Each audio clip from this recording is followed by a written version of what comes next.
of these in a long time.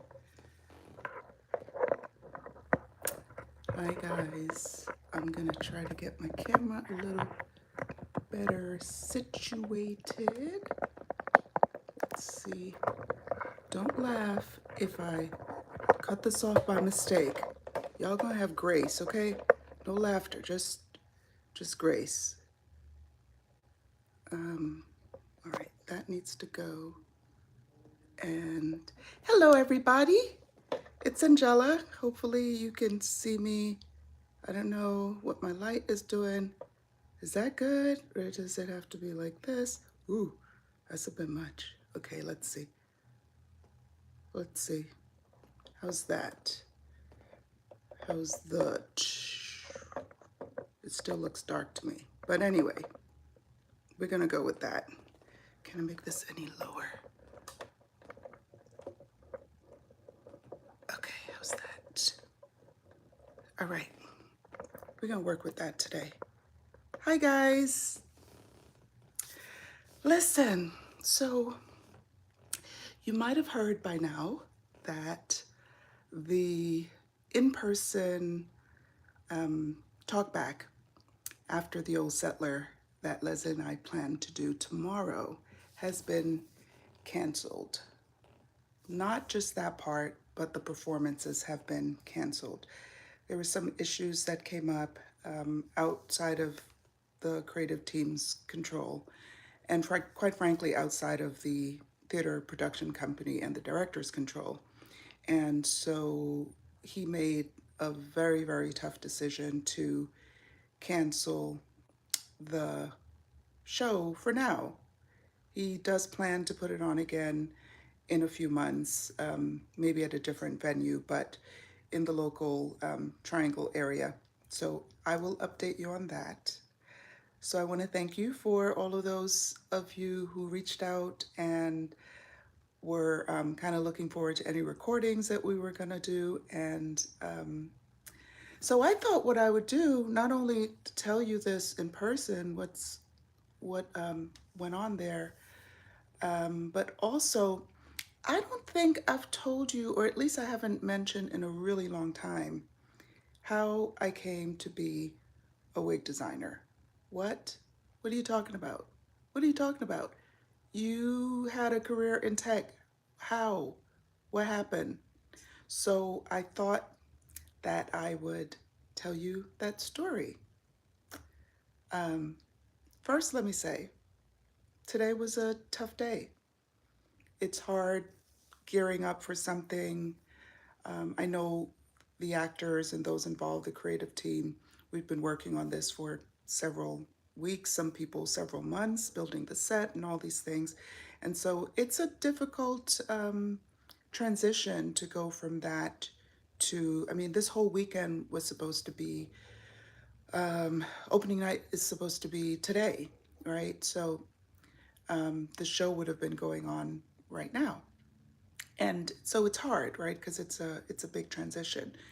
And so I had to kind of get myself mentally together. I pray every morning, so I prayed this morning too, and just got some of that out and checked in on the things that I needed.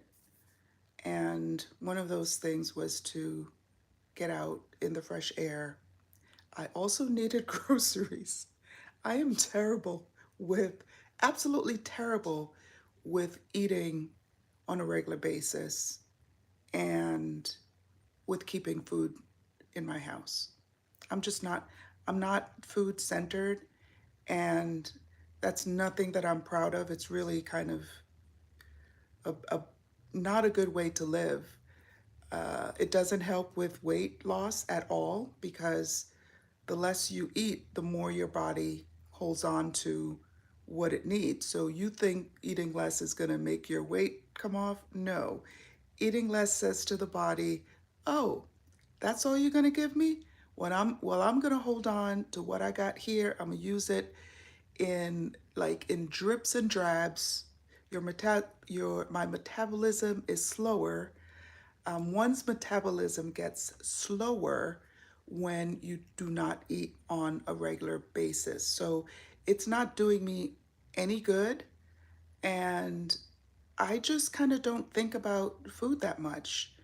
And then when it's time, you know, if it's not in the house, then I don't eat, or I run out and eat horrible stuff, expensive stuff that's not good for me, and it doesn't really serve me. So I'm trying to be different, and I did need to go out and get some sun today.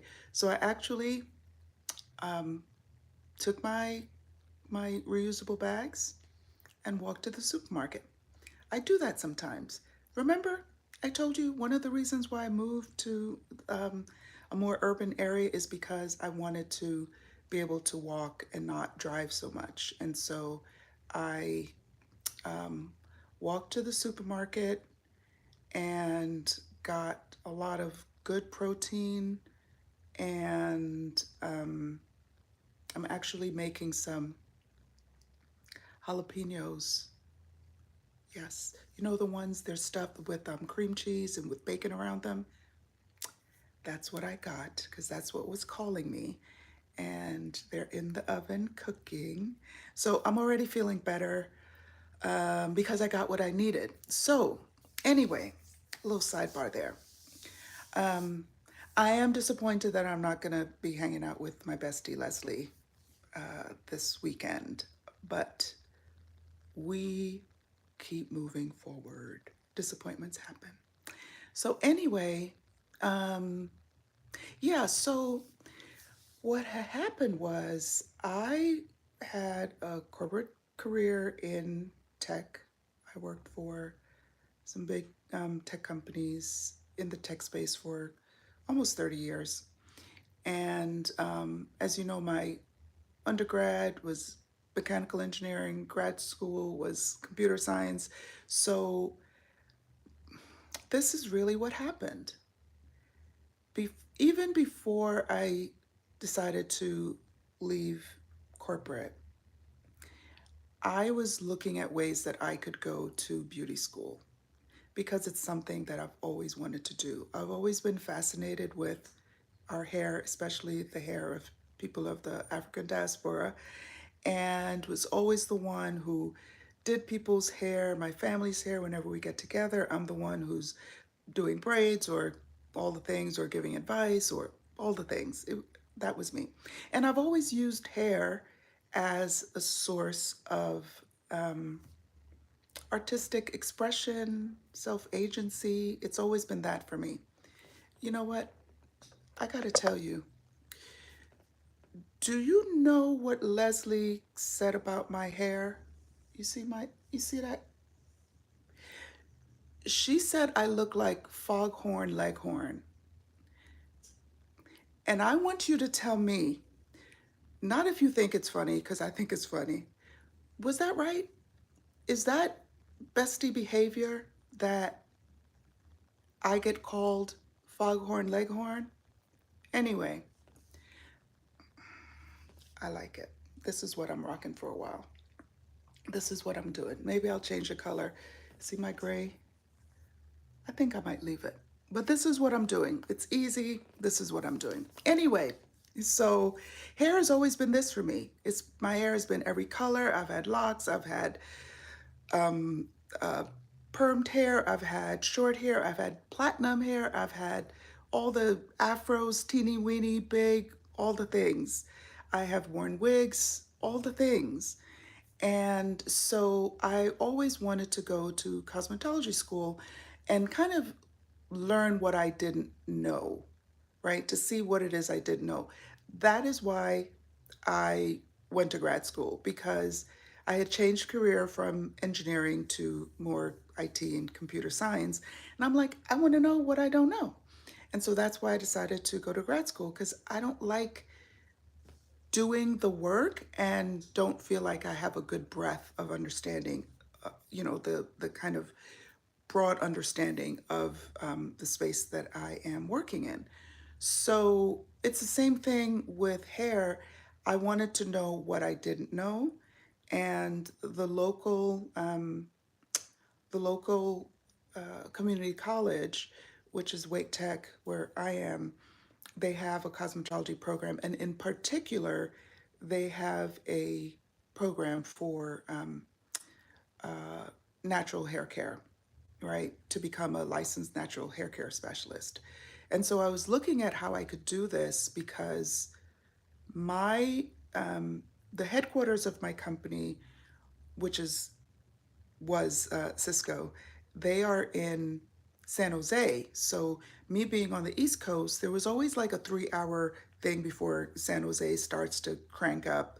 So I was looking to see if I could take classes like in the morning and then start work at 12, and it goes into all hours. But that was kind of some of what I was planning to do and seeing if it would work. So I'd done research on the school and the programs they offered and those types of things. And so when I decided to leave, that was in October of 2016, I think it was. One of the first things that I did is to sign up for their natural hair care specialist program. And so I started the following, maybe it was March, something like that. And it was 300 plus maybe 325 hours of classroom work. And then we went into the, what they call the studio area to actually train on doing of the hair. And we did it on mannequins and things like that. And then there was a portion of the training where they would invite people to come in and get their hair done. And that's the oven. I gotta turn my stuff. But anyway, so it was 300, I think it was either 350 or 325 hours of school that you had to do. And then you had to take a board exam. I'm sorry. I may have to, if it keeps beeping and I feel like it's annoying, I'll turn it off. Anyway, so I did that. And as I was in school and kind of thinking about what I wanted to do as an entrepreneur and who I wanted to serve, I decided to start a wig brand, right? It was called Rhythm Wigs, and it was high quality wigs for discerning Black women over 40. That was, you know what? Give me 2 seconds. I need to turn that off because that's going to bug the heck out of me. Hold, please. Hold, please. Hold, please. Oh, my leg fell asleep.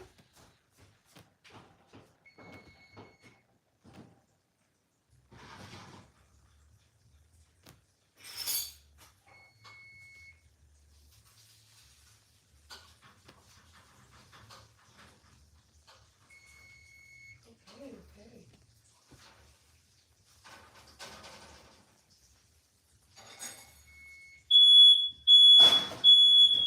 Oh, Lord.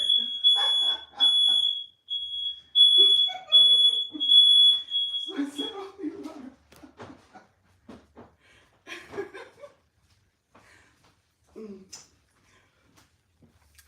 Okay, I'm back. Did you guys hear that? It set off the alarm.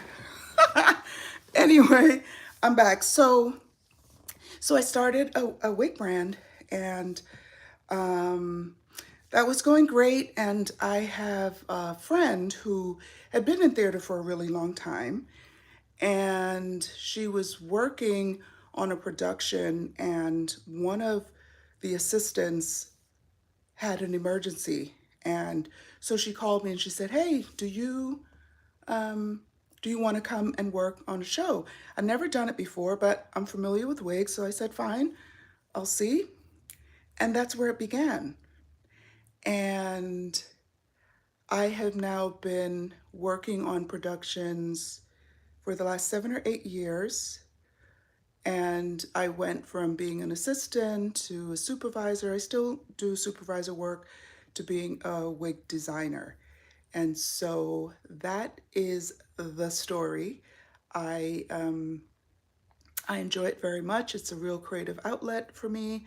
And as you know, my life now, I make choices about how I live and how I work, how I earn money, I center joy. And these things bring me joy. They are intense. There is stress. I keep telling you, joy isn't the same as happy, but the rewards of it are worth it for me. The rewards of it, who I get to work with, how I use hair to transform people into, to move from who they come in as performers to being the character. The wig is what takes it to the next level. The costumes are great, but until that wig goes on, you don't feel it. This is what I know to be true because actors have told me. They actually start referring to themselves as the character once the wig goes on.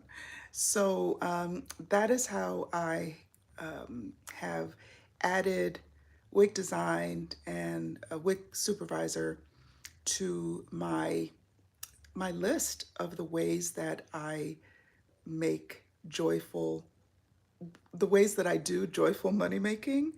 And I've added this to my repertoire of skills and things that I enjoy. And yeah, that's the story, Morning Glory. That's the story.